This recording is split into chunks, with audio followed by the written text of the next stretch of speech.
Hey guys, this is Venus from S-Draw Key Cab, the Backwards Clan, and as you can tell, we completely demolished these guys on this war. 74 out of 75 stars, that's pretty darn good. Now, I want to talk to you guys about some of the attacks that we're doing, and mainly just doing some base breakdowns on what you want to be looking for when you're heading into a base. So, this is an attack that I did in this war, and basically it's a Town Hall 8, I know, but I'm basically a Town Hall 8 with the exception of having my Archer Queen, so which is a level 1, being that I just turned there this week. But okay, when you're looking at a base like this, what you primarily want to look for, and I primarily use goho when I'm doing a war raid like this on a Town Hall 8 especially, just because it's easy, it's simple. Now most guys, I know a lot of people in my clan, they use all hogs, and I'll tell you why I use goho primarily, is because when you send the goho, well I can revert back, but when you send the goho, in this raid, I send my golem down here, and what that does, you'll see a wall breaker fail on my part where it doesn't actually cut through. But when you send the golem straight in from the side, what it does is it creates an invisible line right here, as opposed to if you send your hogs in from this side and kind of have them shattered, not shattered, I'm sorry, but just a surgical entry point or whatever. They kind of go this way and that. So let's say you put your hogs in heavy in this area and then over here, right? Then your hogs will path this way, and these guys will go this way and this way and this way, and it's all over the place, right? So having the golem just kind of makes that line so you can not only tank from the defensive points that are shooting at it here, but it also creates that line so that as you're bringing your hogs in from this area, that oh whoops, I got this all backwards here, sorry guys. How do we get this thing back up here? That when you are, come on, long press this, and I'll bring that up. Okay, there we go. Is as your golem travels down this way, it prevents your hogs from going past this line here, and it makes them go around in a circular fashion around the base, which is more controlled. It's more it's just more controlled. You have a lot more predictability with this attack in the hog pathing, and you can basically tell them where to go. Now in this one, it's a complete botch, but the idea is still the same. Actually, I think I go around this way, if I'm not mistaken, just because we're trying to protect our heroes as they're kind of coming in from this way. But anyways, so first couple steps you want to think about when you want to do this is you want to initially get your hog lure going, which is, if you don't know, you want to make sure that you're pulling out all those CC troops out of that clan castle, right? And how you do that is you want to go to the nearest defense point from that clan castle that you can use to extract those troops out of there. And a simple hog will do it. In this case, a giant would have done the same thing, but I just use the hog just because it's a little bit quicker, and sometimes with this new update, coming down to 3 minutes gets a little bit tight sometimes, especially on hog raids. So what we do is we send an initial hog right at that cannon at 10 o'clock. And if you don't know what 10 o'clock means, it's basically, if you look at the hand of your clock, though, and the face of the clock, it will tell you in increments of where it needs to be, aka the 12 o'clock position would be right at the top, right here. That's 12. That's 1, 2, 3, 4, 5, 6, 7, 8, 9, 10, and 11.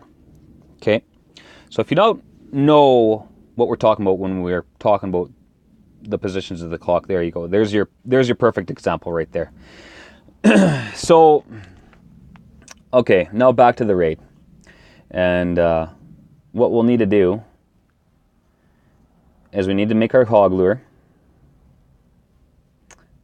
coming in right here, or giant, doesn't really matter, which will extract the CC troops. And then what we need to do, we need to pull an archer anchor so that the CT troops come away from the building, which is, I come over here, you could go over this way. It really doesn't matter which side you go about it, as long as they're out of the way so that you can deal with those in an effective manner. So poison being a really good example on that. So let's start the raid, and I'll kind of walk you through step by step of what works and what doesn't, and why you do the things the way you do. So let's, oh no, we need to go like that.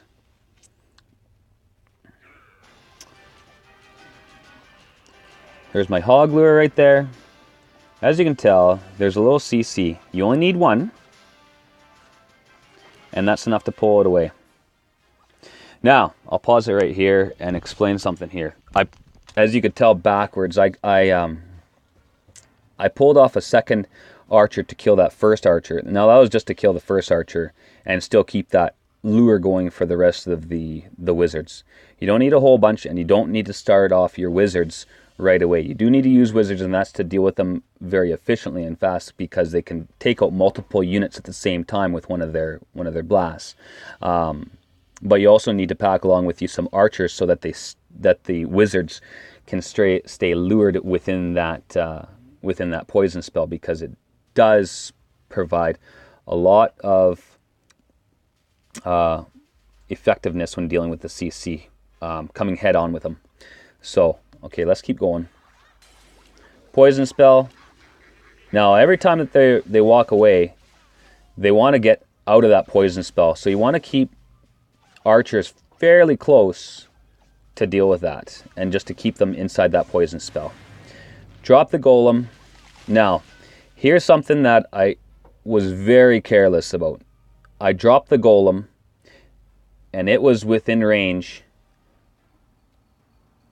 of this cannon, which was very foolish of me to start putting my wall breakers down as soon as that happened. What I needed to do was wait for that initial drop of that first cannon blast, and then deploy my wall breakers. On any two bases like this, you don't got to worry about doing a test wall breaker and stuff like that, because there's never going to be any, well, I can't say that it's never, but there usually is not going to be bombs on the outside to prevent your wall breakers from blasting through that first wall. So I wouldn't worry about that too much. But here you see a big wall breaker fail on my part, and I kind of got to go around the fact that it's kind of hindered my raid a little bit. So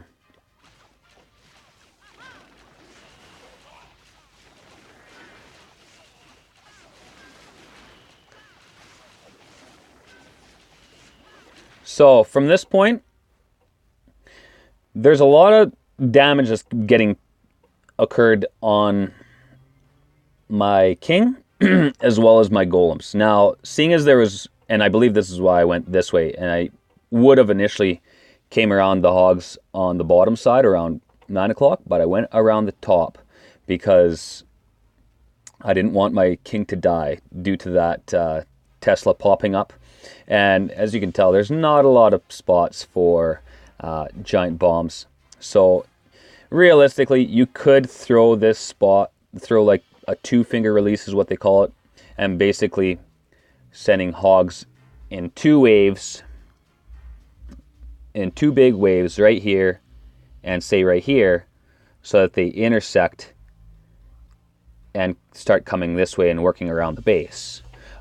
What I do, and I'll delete all this stuff here, is a few hogs here, a few hogs here, a few hogs here, and then they still intersect, but with this waterfall action, with the surgical deployment that I use, it does provide a little bit of tanking for my hogs if they do come across any fire from any of the opposing defenses. Example, I put 2 hogs here, let's say, and as this archer tower here starts shooting it there, then we can now deploy 2 hogs over there to start taking out that defensive position, and so on and so forth as the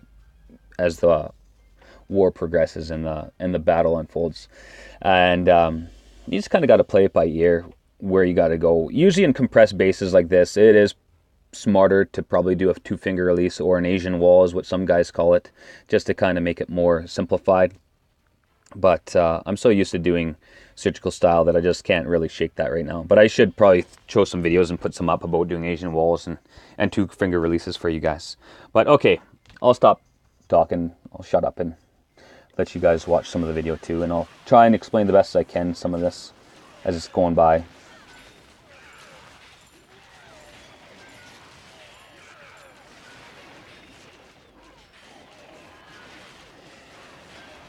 Now, something to note too, guys, when you're doing these raids, and I don't care what kind of raids you're doing, whether it be goho or goho or whatever, you always need to do, if you're packing primarily ground troops or all ground troops, it doesn't matter so much for air, but if you're packing ground troops, you need to pack 2 poisons. One poison is going to be used for the CC that we've seen at the start of the raid. The second poison is going to be used for the skeleton traps, because if you're doing mainly all goho doesn't really matter as much, because if the Valks trip those skeleton traps, then it's not going to matter as much. But as you can tell, we've tripped a couple skeleton traps kind of around the outside where that king is, and they're going to follow those hogs. Now, if we don't deal with them, I mean, it's not going to matter so much right now, because it was a pretty good plan put in place, and it's just not going to matter as much. But on crucial raids, any 3-star, stuff like that, we're going to need that extra poison spell to deal with those skeletons, because if not dealt with in a timely manner, they can really hinder your performance and possibly cost you the raid sometimes. So that's something that I like to see in all the raids when guys are using. So